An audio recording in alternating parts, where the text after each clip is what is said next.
Good morning again, everybody. Welcome to another Cars and Coffee with me, Kenny Brown.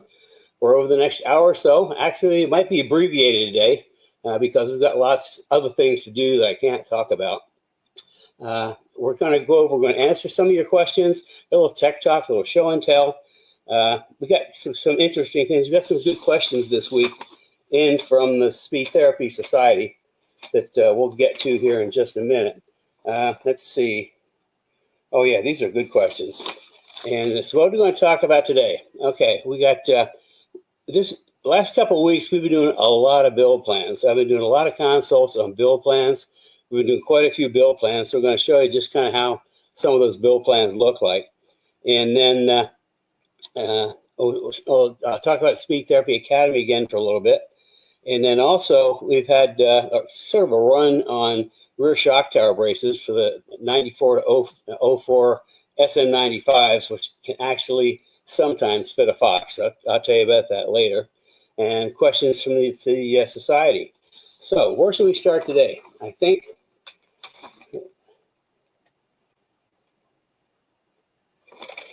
now this is kind of an interesting one.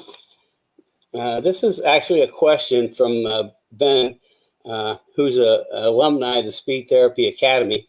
And this is a question he actually had for the Academy. I thought it would be good to kind of transfer over for this morning.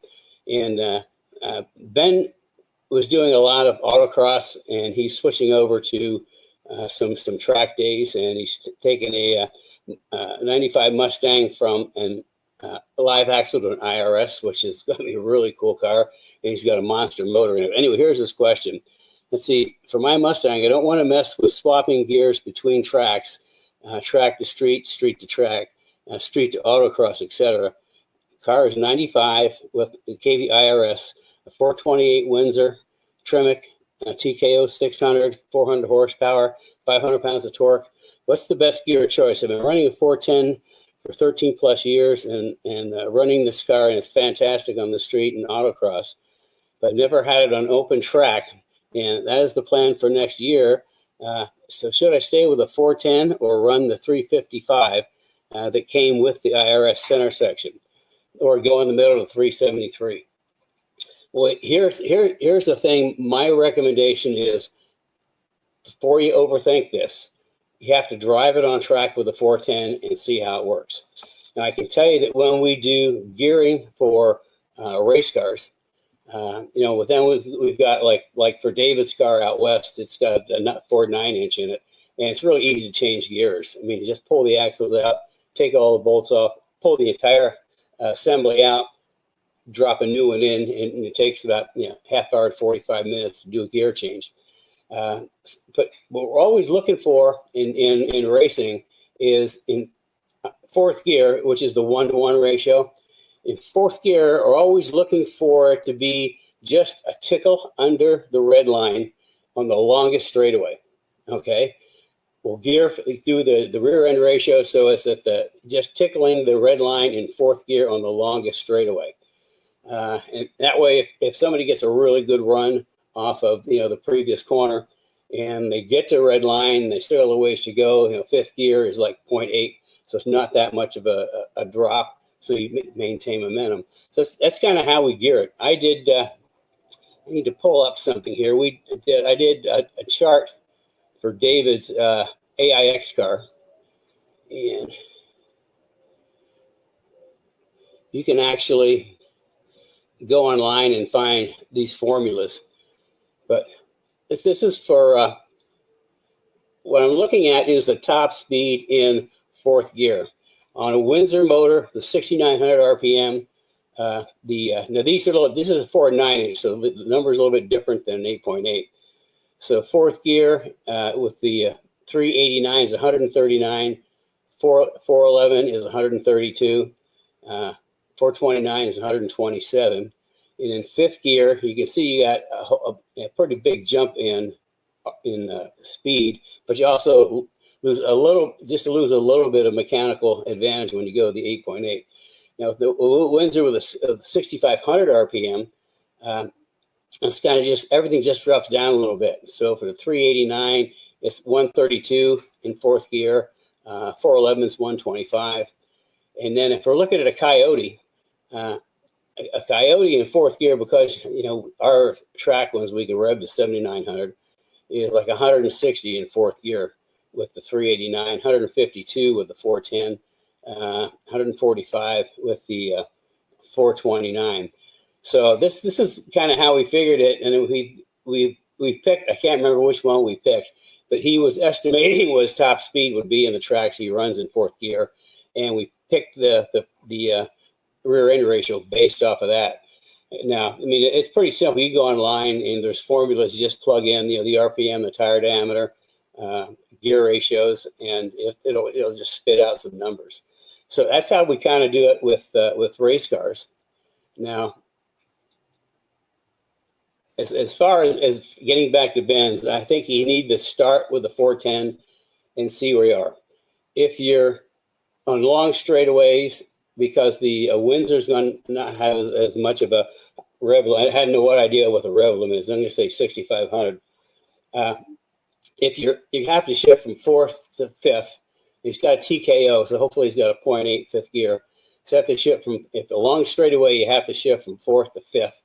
Then you might want to drop down to 373, or just kind of do some calculations and see, okay, I need to be this much more speed at the end of the straightaway, and then you can just figure out what kind of gear ratio to run. But the very first thing is just try it. I know, like on our Cobra race cars with the Tremec TKO, with the Tremec Magnum XL, we'll run 410s with the Cobras, and that seems to work out really, really well. Now with the 11 to 14 Cobras, we run the 373s, and that works out really well.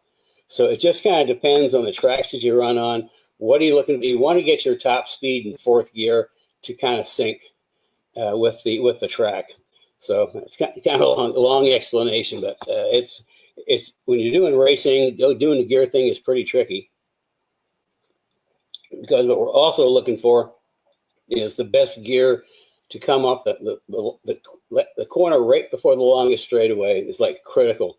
And when we're doing transmission gears, we'll swap the gears out in the transmission. So whatever gear he's in, coming off the last corner before the longest straightaway, we're maximum torque all the way through the corner. That gives it a better launch off. So, in racing, it's kind of like you got a whole different things you can do to change the rear end ratio. You can pull the gearbox out and change gears. So that's kind of like how we gear it. So anyway, that's Ben's question. Let's see.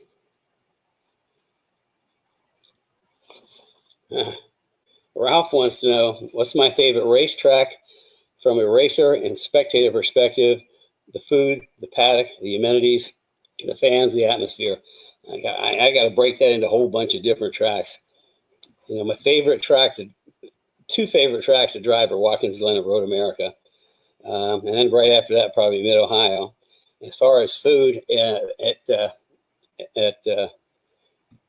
Laguna Seca, there's a guy that does barbecue, and he does barbecue tri-tip.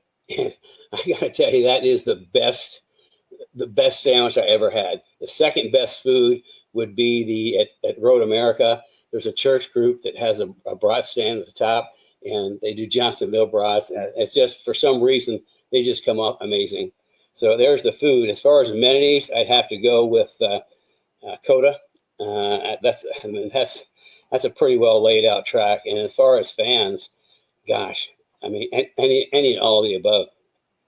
So that's kind of like, there's no one track that fits all those, but there's a lot of different ones that kind of fit in there. So what are the people's in the audience? What is your favorite food, favorite track? So let's see what you like. Yeah, anybody else out there has a favorite track or track food? And the track food at Road America is amazing, and those tri-tip barbecue sandwiches at Laguna is just one of the most amazing things I've ever eaten. I personally like the ice cream stand at Mid-Ohio. They make great shakes and malts there. Yeah, you can tell who's got the sweet tooth. That's You know, I'm usually- going for meat. You know, I want some meat. She's Let me looking for see what ice people are cream. saying here, if anybody has added anything. So, okay, we'll come back later and see what people's favorite track is and favorite food at the track. Okay. Okay.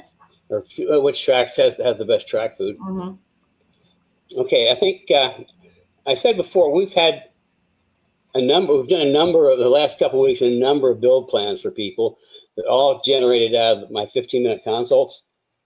If you don't know, you can sign up and have a 15-minute, complimentary 15-minute consult with me. I can answer your tech questions. We can talk about build plan, your car, setting it up, whatever you need to do.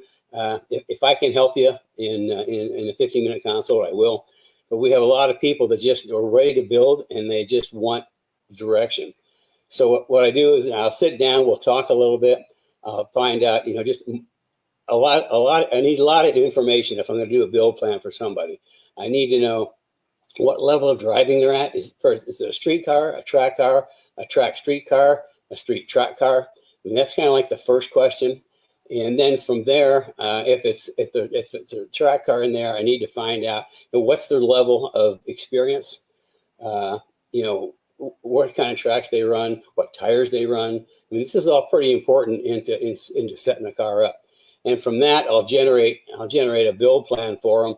And a lot of people will do it. So if a lot of people, some people just do it all at once, and other people will do it in stages. So we can lay out the stages, the best order to do things in, so you don't have to go back and redo things. And that's the worst thing to do is you put something on your car and a year later you want to upgrade, you got to take it off. So I kind of factor that in. So we've got just a couple of build plans here.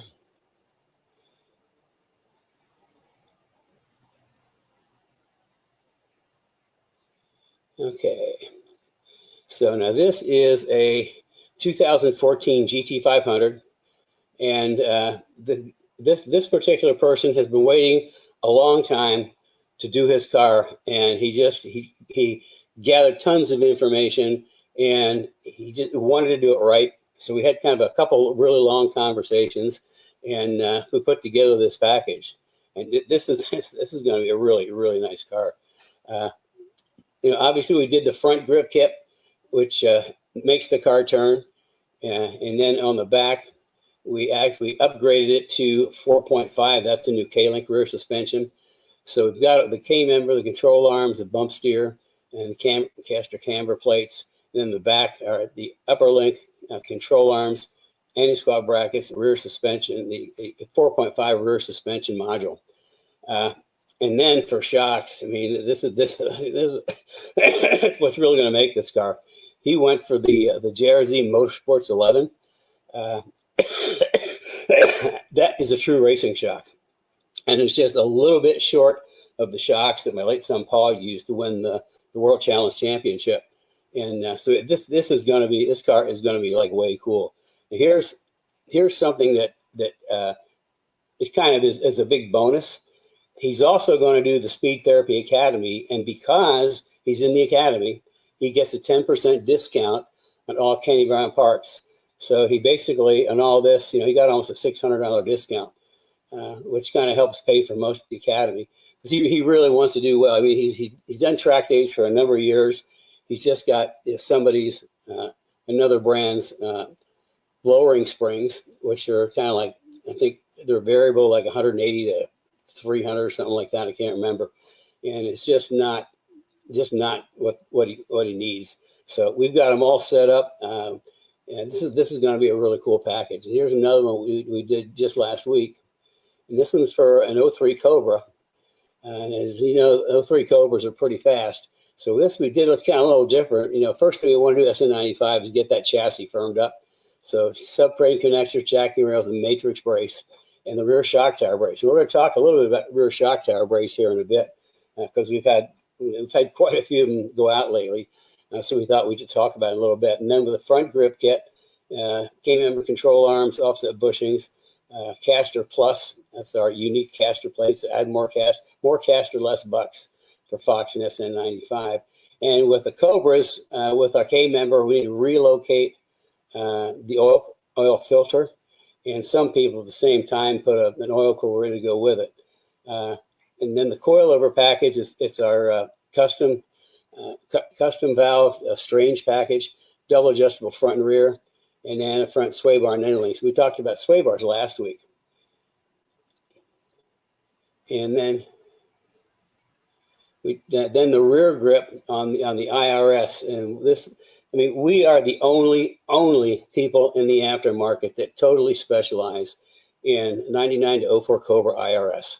And it's because I was working on these types of cars back in the 70s. So when the Cobras came out in 99, I was super comfortable with the IRS. I knew how to make it work from previous things. For everybody else in the Mustang world was going crazy with the IRS, didn't know what to do with it. I knew exactly what to do with it. And we have such a great IRS package. We're having a lot of people putting these on Foxes these days too, if you can find them. They're getting kind of scarce, but they still pop up every now and again. But we did, the whole thing, the diff bushings, forward torque brakes, and rear steer kit, and then the two upper control arms, which are like less than half the weight of the factories, and the lower control arms, which upgrade to coilover shocks, which I'm a big fan of coilover shocks because it's so easy to change spring rate. And then we did the IRS geometry improvement, which basically what we do is we take the IRS carrier, whack off the pickup points, and put them back on in different location. So we make as much improvement as we could with the architecture that's there. The main things we do that we increase camber gain. We also kind of stabilize the roll center. We keep it in a small circle, just right above ground where it needs to be, rather than it bouncing all over the place. And, oh, guess what? Another Speed Therapy Academy, and he got about $660 discount. So I mean that's a pretty sizable discount. So that's kind of how we lay them out. Now, what Kerry didn't have enough time to put up is we actually have a lot of people that those guys want to kind of do all at once. You just get it done and drive. We have a lot of people that, from budgetary considerations, need to do things in stages. That's also something when we're talking about putting a car together, we talk about budget. Because I mean, if you on a limited budget, you're not going to want the 11 Motorsport shocks or even the GRZ RS Pro double adjustables. So it'll put you into a shock that's more suited.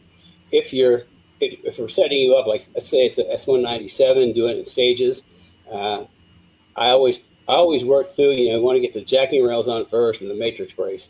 But from there, 197, start with the rear. Get the rear grip kit done if you do it in stages, and then go to springs and shocks, and then get the front grip kit done.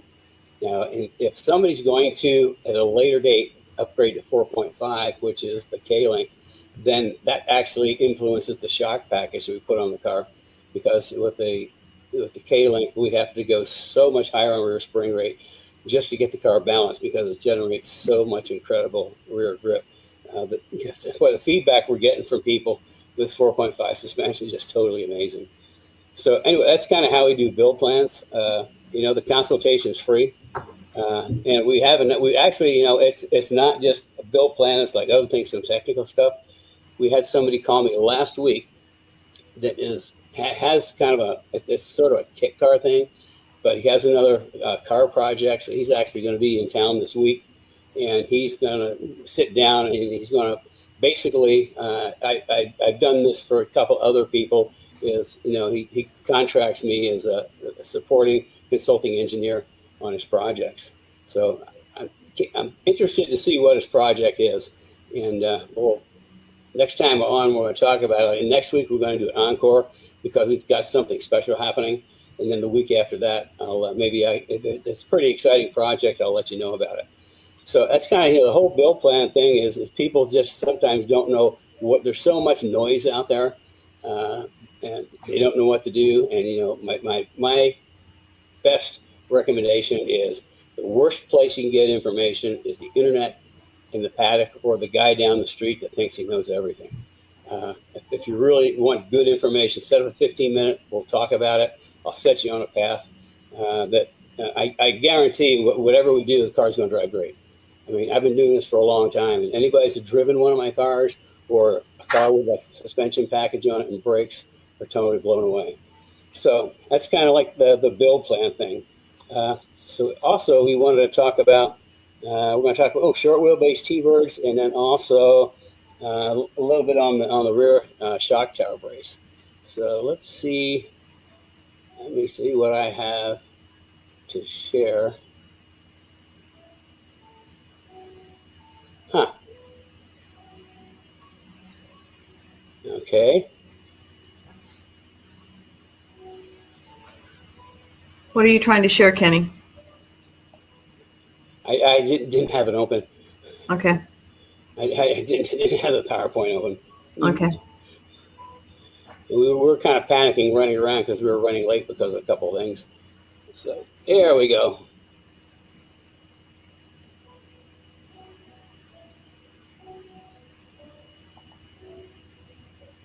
Okay. So this is we just talked about the build plan. That was my tech talk for the day.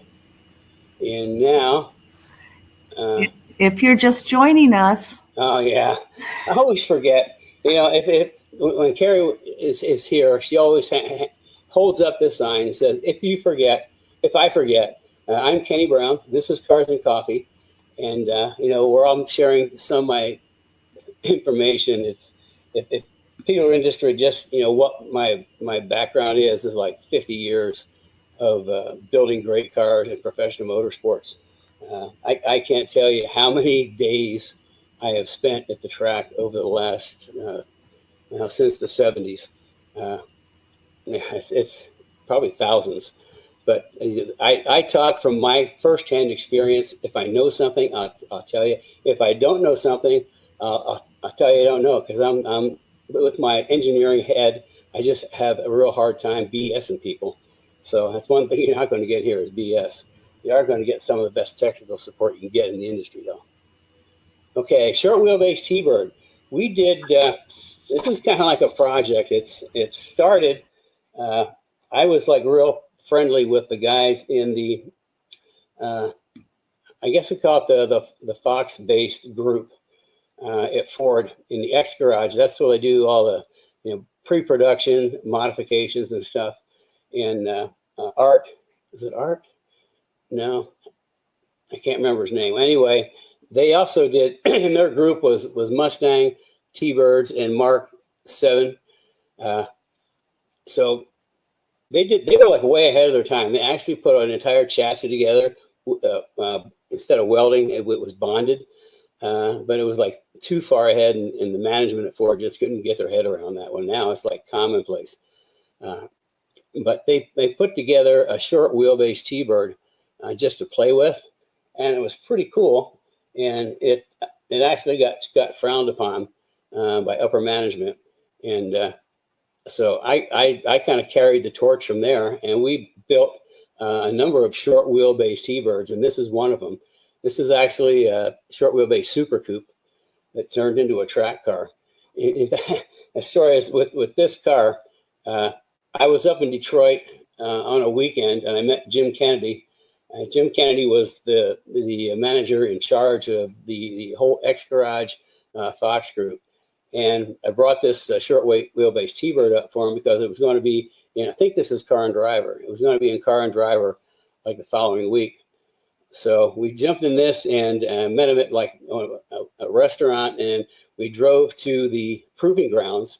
As we were driving into the proving grounds, Neil Ressler, who was one of the way up guys at Ford, like way up, was driving out, and he rolled his window down, and he looked at the car front and back, looked right to Jim Kennedy and said, "I don't want to know about it," and drove away.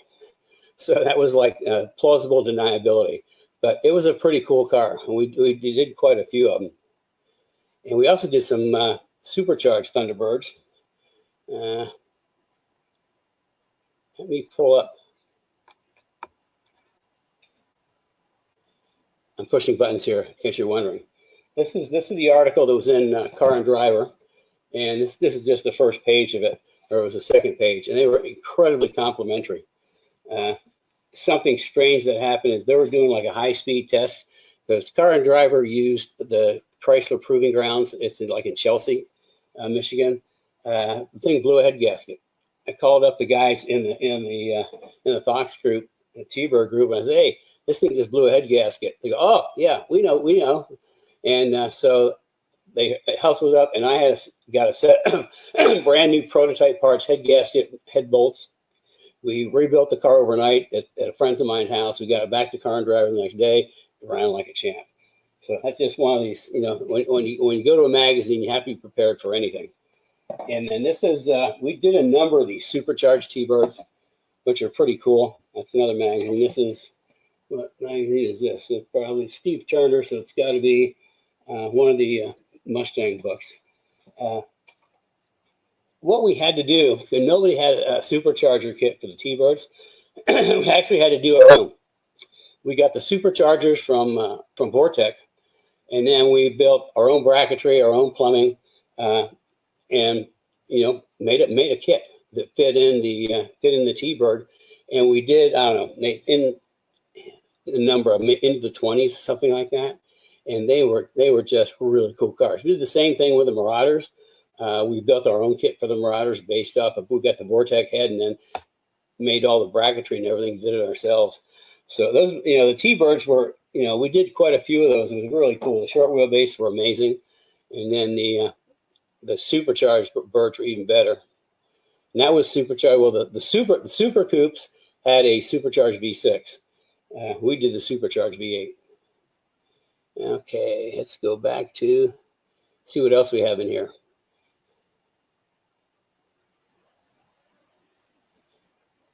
Gotta start at the beginning again. This is it's kind of a fuzzy picture, so you can tell how long ago it was. But that's me. That's Paul, my late son, and that's Doug Killian.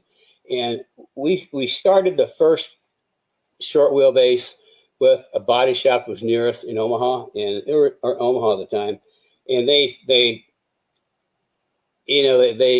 they were going to do it, but they kind of got, I don't know, they kind of went soft. And I got a hold of Doug, who has a body shop down in Lincoln, Nebraska. And gosh, remember the name of his shop, Carrie? Is it Car something? Sure, it's Autocraft, and it's more than a body shop. He does a lot of restorations and really, really quality work on his vehicles. Does a lot of really one-off vehicles. Yeah, I mean, he is super talented.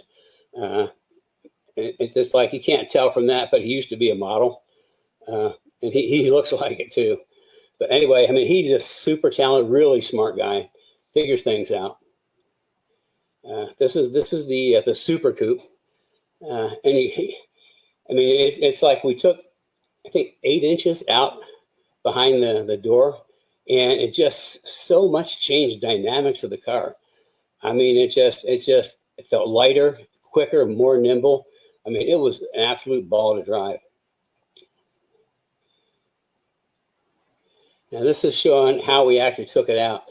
Something else on the short wheelbase is, like, when we shortened it up, we actually improved the overall handling because, one of the engineers at Ford that was in charge of all, like, the Trans Am cars and road race cars, God, I can't remember his name either. Anyway, he was telling me that with the long wheelbase on a race car, they had a real problem with the rear moment of inertia, keeping the back of the car together. And by shortening it up, that kind of takes that problem and makes it go away. But this is, you can see the cut, one out and one in, how it slides together. And there's another one getting slid together. This was, I just think this was so cool, and the cars were amazing. Yep, there's a supercharged bird. And that's actually, that's a different magazine than the one I showed you.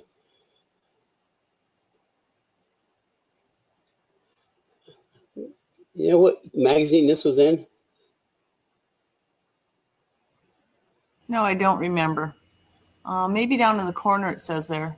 No, Yeah. This just has our address. I don't remember. Jack Keebler's got to be Car and Driver. So that's what the the package look like? Actually, Jack Keebler was Motor Trend. Okay, Motor Trend. That's right, because he did the cover when we had our car and I think somebody else's car on the cover of Motor Trend, and that Jack Keebler did that article too.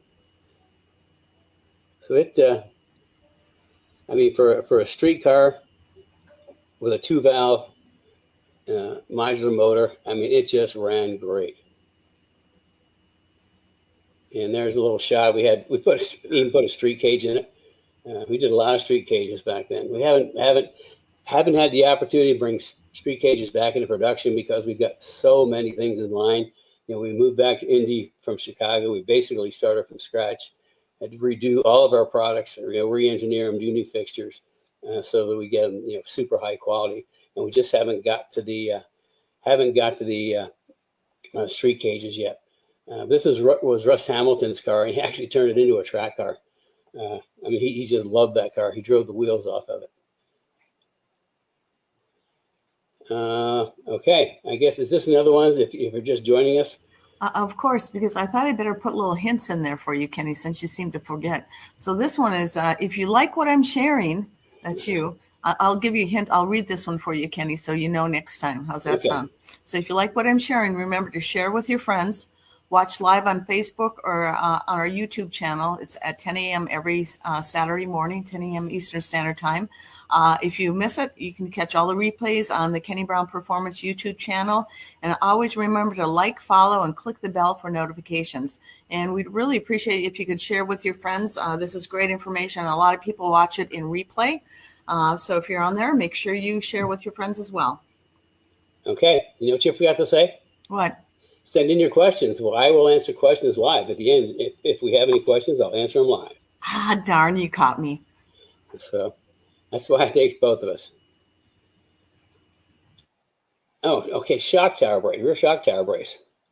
Let me, when we started doing the IRS Cobras, we switched to a coilover package, and to do the coilover package, we had to do different control arms because the shock on the stock control arms is mounted in single shear, and it's basically the back of the car was designed for just a shock absorber. And when you put a spring onto a coilover on the shock, then all of a sudden you're putting all the loads from spring and shock through the one pin on the lower control arm, which I didn't like. I like double shear. And then at the top, puts a lot of load on the top. And right away, what we did is we did a rear shock tower brace to kind of stabilize the back of the car. And this is why. This is these are from Ben at the Academy. He sent these in that he saw. This is when coilover package just completely tore the shock mount right off the chassis, right off the body. When you put, like I say, you're putting all that load into something that wasn't designed for it, which is why we did the 3-point rear shock tower brace. Now you always hear me talk about triangles. So what we've done is this actually has a bunch of triangles, even though it's a straight across the top. It dips down, it touches in the middle. So we've got a attachment point in the middle. And then it's triangle here, and then if you look between here and here is a triangle, here to here is a triangle. So there's triangles everywhere to stiffen out the back. It does an amazingly good job. Okay. I'm pushing buttons here in case you wondering what I'm doing. I'm back. So this is, here's what they kind of look like in person. It goes on where the shock comes through the body right there, and then we have 2 bolts to hold it in place, another bolt in the middle to kind of hold it down, and then again on the other side, the same thing. We've got these two bolts mount through here, and then the shock goes through there. And for some reason, a whole bunch of these went out this week. Somebody must be talking about it somewhere, but it's a really nice piece, and you actually feel that. S197, SN95. Now, I know you're going to ask, what about S197? Okay, here's the deal. Oh, also in Fox, you can make the SN95 rear shock tower brace fit in most Fox chassis. What we find, because the production tolerances are like a foot, that in some cars it fits perfect. Some cars it's not long enough. Other times it's too long and tight. So, for those instances, what we tell people, if it's tight, well, first of all, you have to scrape all the caulking out. And then sometimes it means that they're like just a little bit tight. Sometimes a great big hammer, BFS, big hammer, to kind of make enough room and drop in. The ones that there's gap, either they can make a plate or we would send them plates to make up the gap. So you can use them in a Fox and SN95. Now, probably you're saying, what about an S197?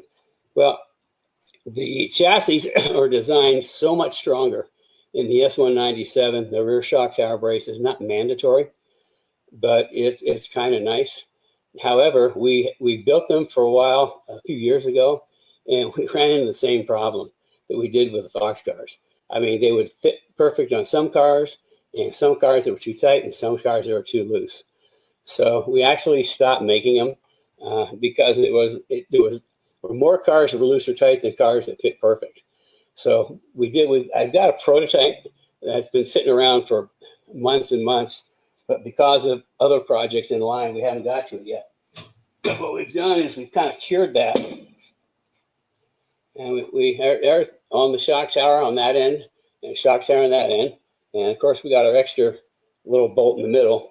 What we're doing is we're putting a turnbuckle so that you can actually adjust the length of the rear shock tower brace so that, there we go, so that, it's going to fit the car perfect. That's the only solution we came up with. Like I say, this is just a prototype. It's probably, I don't know when we're going to get into production. We've got something really big happening next week that we'll talk about in the future, which is why next Saturday is going to be ENCORE presentation. And then the Saturday after that, we've got tons of really cool new things that we're pretty excited about to share with you. So there we are on rear shock tower braces. I think I've got through everything on my list, Carrie. Did you finish all your questions? Oh. What would he do without me, guys? Okay, here's one on SN95. When using a rear wing, how far forward from the front bumper do I want the leading edge of the splitter to be?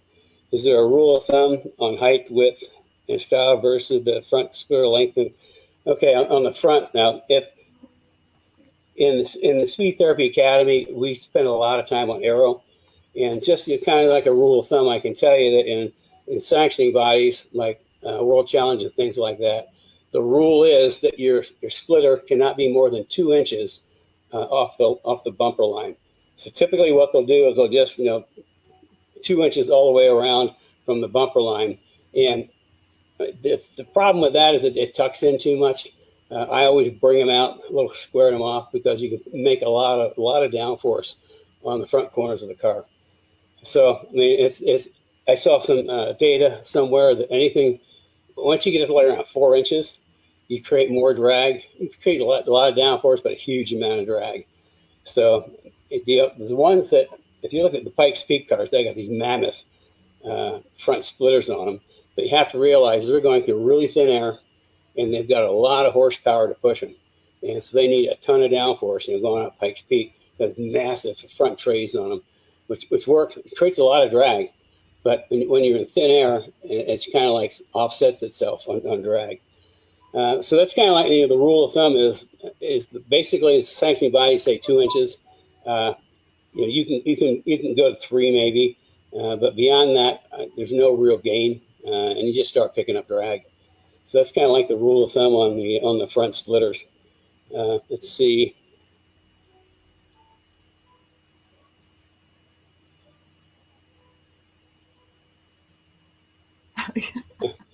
This is kind of, I'm trying to figure out this question. So in terms of data, what are the top 5 things you want to know when helping with car setup? Different tracks, all the things considered. I know you want tire data first and alignment, but what's next? Okay. We have a lot of people in our program that, you know, they'll call in and I'll help set their car up. Anytime they call in, I can tell you the very first thing I ask is, what are your tire temperatures?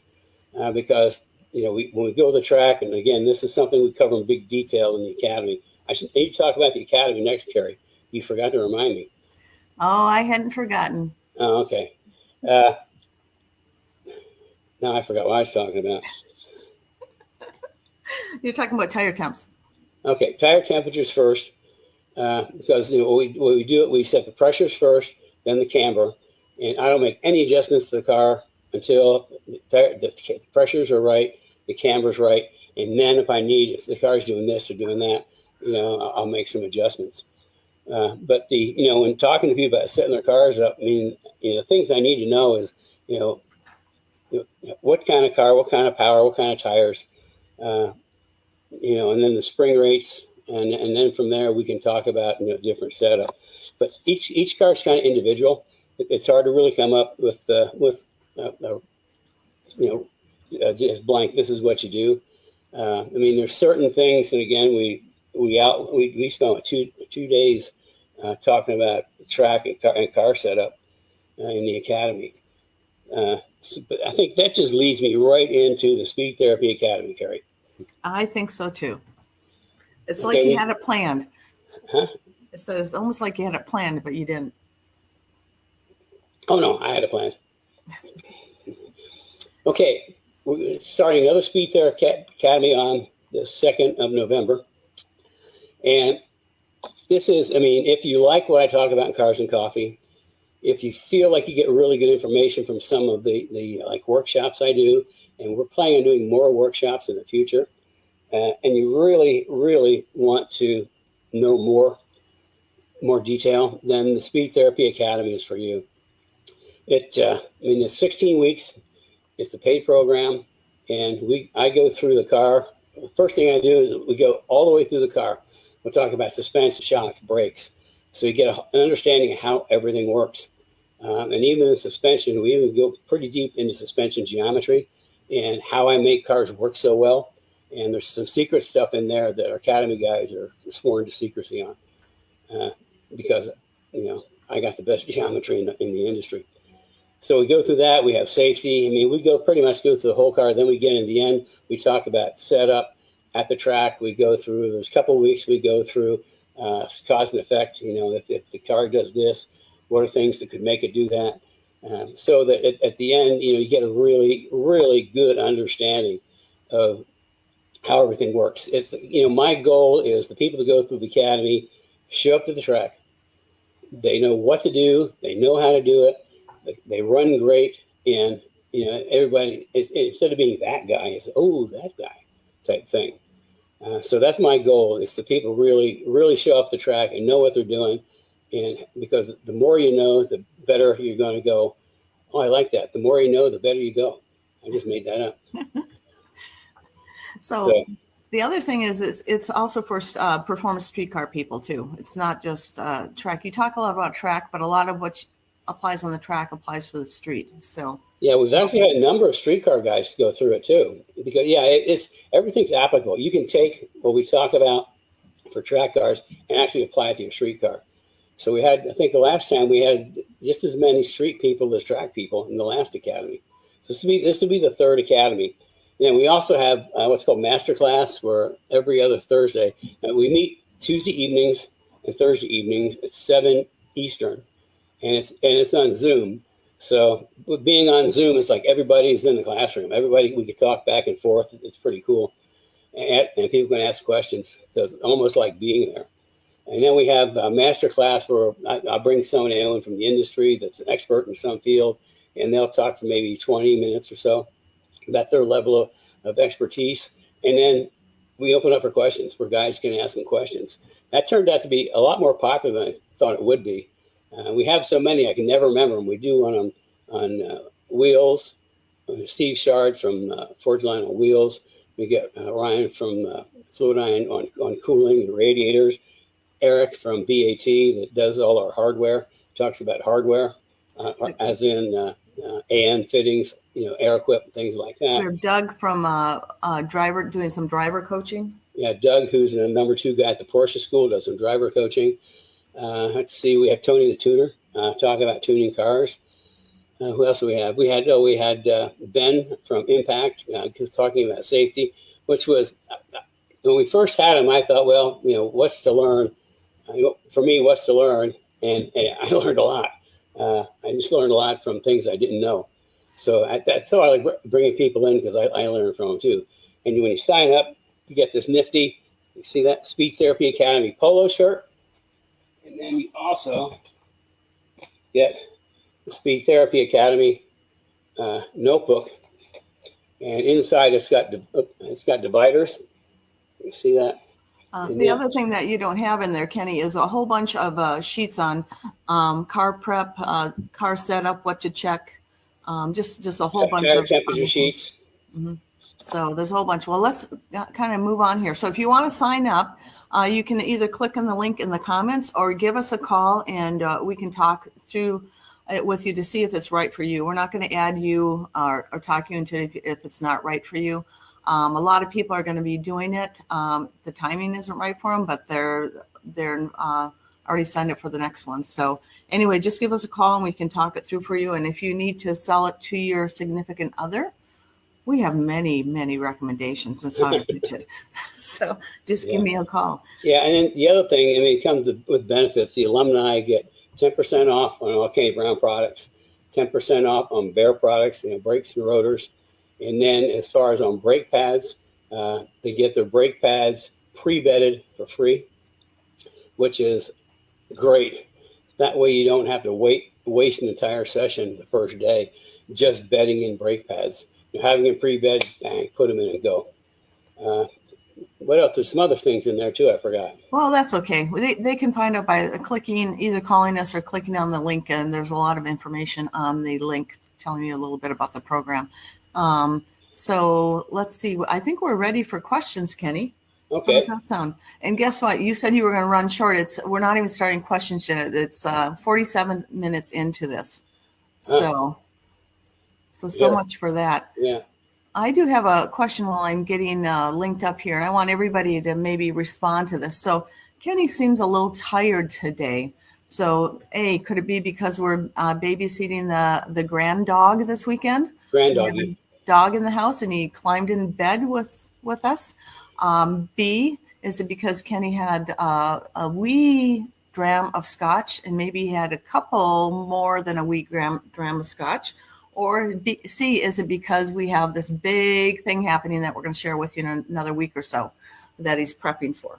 So what is it? Let us know what you think. Or it could be all three. Yeah, I was going to say D, all three. So anyway, here we go. Okay, on the question on what the best track and best food, Brad says brats at Road America and ice cream at Summit Raceway, Norwalk. I've heard about the Norwalk ice cream. I haven't tasted it yet, though. Yeah, we've never been there. But yeah, the brats at Road America. I can't remember the name of the church. It's a Baptist church that runs the brat stand right at the top of the paddock. And they have this huge charcoal thing, and they just do them by almost by the hundreds. Yeah, there's other brats sold at Road America, but that's the best one. It's the Baptist church that puts it on. Okay, yeah, Kyle. Every now and again at the snack bar, sort of at going down the hill in the paddock, they have roasted corn. And what they do is they take the roasted corn, they peel the husk back, they grab the husk, and then they just dump it right into a thing of hot butter and pull it out, and just dripping butter when they pull it out. If you like corn on the cob, that's the only way to have it. Okay, what else? Okay, so, and if you're just joining us or this is your first time watching Cars and Coffee with Kenny Brown, this is when Kenny is opening for live questions. So if you have any questions for him, just type them in the chat. So here's our other, Kyle says his favorite track is Mid-Ohio. Yeah, the thing I like, Mid-Ohio is a technical track. And it's interesting when I'm coaching people at Mid-Ohio, they'll get to a point and they kind of plateau. They know they can go faster. They just can't go faster. So what I tell them to do, I say, slow down, slow down and you will go faster. And believe it or not, that works every time. Because once they stop trying to overdrive the car, because it's a very technical track, once they stop trying to overdrive the car and get a little more relaxed, all of a sudden they're smoother and they don't think they're going fast, but the stopwatch says differently. So yeah, Mid-Ohio is a great track. Okay, the next question is, this is when we were talking about, I think you were talking about the build pens and the IRS. Roy has a question. Would it make sense to make your own tubular rear IRS cradle versus remodding a used one? That's an excellent question. It actually is something we have talked about, just simply because the IRSs are getting more and more difficult to find. But it's definitely something we've talked about. So maybe, but that's probably down the road. At some point, we're going to run out of everything. So we're talking about making some of our own stuff for that. You mean talking about running about OEM? Yeah, running out the OEM stuff. Yeah. So that we use right now. And Rory also says, Kenny is king. I know that will embarrass you. Let's see. Your face is kind of pale right now. Maybe it'll turn a little red, Kenny. Brad also says that regarding the supercharged, the Kenny Brown supercharged Thunderbirds, he also mentioned the car had a manual transmission in it. Yeah, we put a manual in it, which makes it a lot more of a track car than automatic. Okay. And we also have Colby says street cages for an S197 would be great. Do you have a cost on that? No, it's another product that's kind of in line. There's only so much we can get done. We're trying to work on ways to get more things accomplished, but there's only so much that we can get done. We've got them. We've made them in the past. I don't. You have to know the rules around here. You can't ask me anything but part numbers and prices. Well, I'm going to kind of guess on that it's probably our cages run between 800 and 900 in historically. I'm sure with costs rising up, it'll probably be higher than that. Colby, just to let you know. Boy, steel costs. My gosh, steel costs are going through the roof. Yes, they are. So, also, Roy has a question on the T-Bird. So you're saying that if you took 8 inches off, you have a 105-inch wheelbase? Is that? Boy, you test my memory, but yeah, I think so. Like real close to a Mustang. Okay, and then Paul Dondero. Hi, Paul. It's good to see you here. Paul says, does the K-Link add more stress to the rear shock towers, and would the rear shock tower brace help with rear end performance? No, it doesn't add any more stress to the rear shock towers, because the whole K-Link unit is attached to the frame, and the radius rods attached to the axle. So that's all the loads are in there. Like I say, we've got a strut tower brace, a prototype. We just haven't got it to production yet.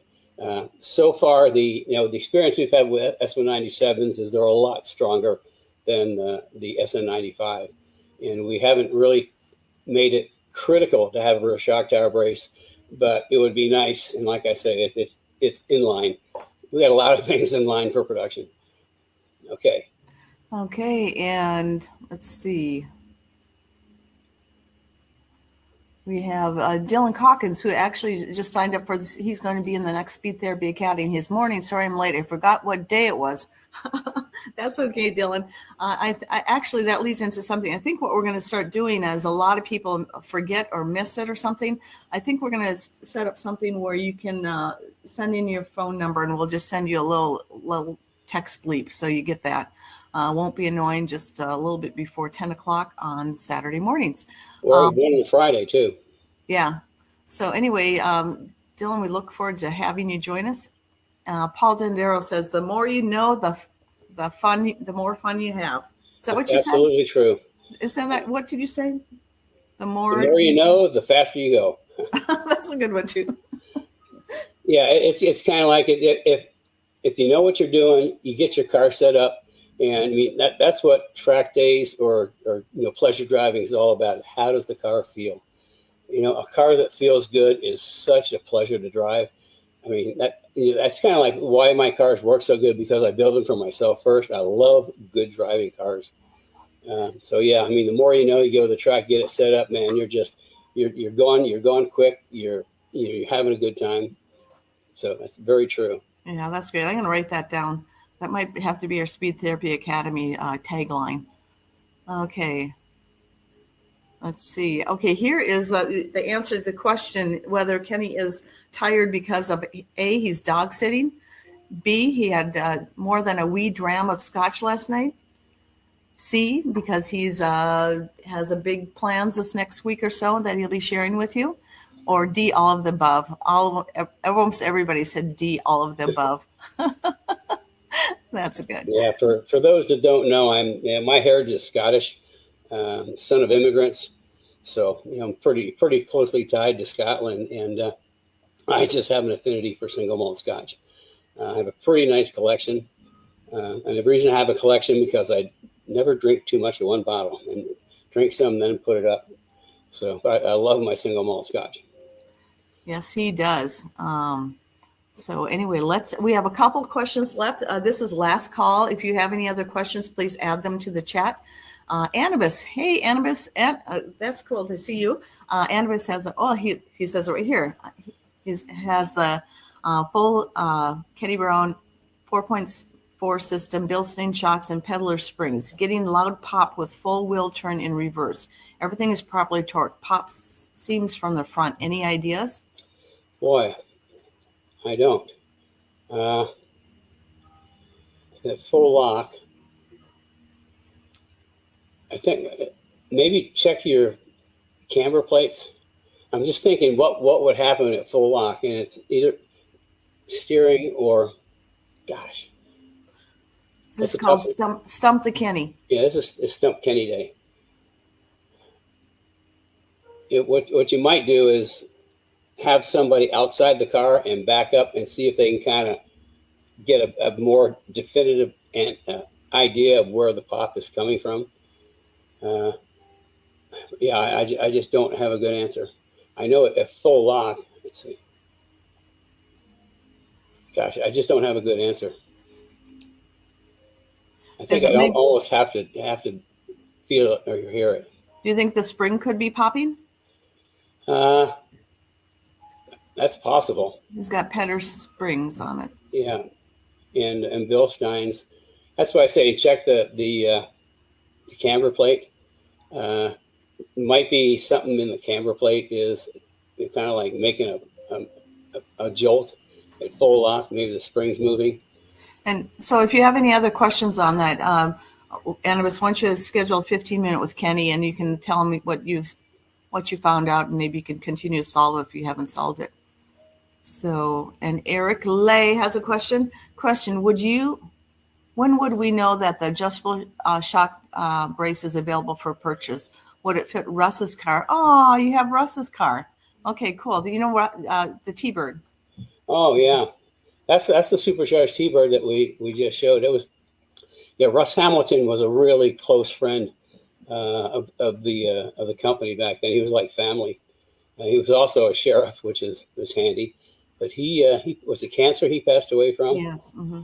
Yeah, he passed away from cancer, which was really sad. But the story gets sadder because his daughter got the car and she loved it. But it was kind of like one of these freak things. One of her relatives actually killed her. And her son. Yeah, and her son. Yeah. Yeah, and her son. It was so sad. So sad. But that car has a lot of heritage. And Eric, we're pulling through all the T-Bird stuff. We have a whole bunch of pictures of his car someplace.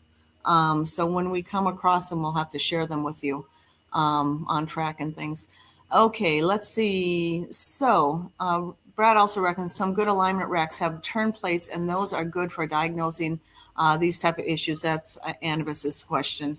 So this is last call for questions. If you have any other questions for today, just let us know. And Kenny, you're 1 minute over. So you made it your whole hour. You thought it was going to be a half-hour show. I made it through. Yay! So anyway, next week again is going to be an encore presentation. And if you want to catch up on any more Kenny Brown Speed Cars and Coffee, please make sure you visit our Kenny Brown YouTube channel. And on there is all the replays. Plus, there's a little snippet. So if you're looking for something on brakes, there's a brake section. You can watch, 3 to 5 minute video on that. So So in wrapping up, Speed Therapy Academy is coming up. Oh, this one. Soon, so sign up. Oh, the artwork, we still have Dan Gurney up there at Le Mans, and my trusty old toolbox has been with me. Yeah, we've been at every major racetrack in North America together. So anyway, and so we're going to ENCORE next week, and the week after that, it's going to be a very special Cars and Coffee. And that's all we're going to say for now, because we're going to have to work our tails off this next week to make it all happen. So with that, have a good rest of the week. Oh, if for 2 weeks from now, if there's subjects you want me to talk about, send them in through Facebook or the Speed Therapy Society, or even Facebook email. page. Huh? Speed Therapy Society Facebook page. Facebook page, or just send an email to either Carrie or Rich, because I'm always looking for ideas to talk about on Saturday mornings. Because, like I said before, I talk about what you want to know about, or also talk about what's going on, like the shock tower braces were kind of like a hot thing this week. In the last 2 weeks, there's been a lot of build plans. So that's kind of what we talked about today.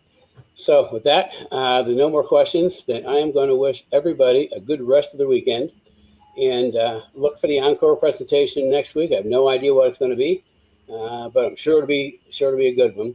And with that, I will see you all in 2 weeks. Have a good rest of your weekend, and thanks a lot for joining us today. It's always fun having lots of people here. So we'll see you in 2 weeks. Goodbye.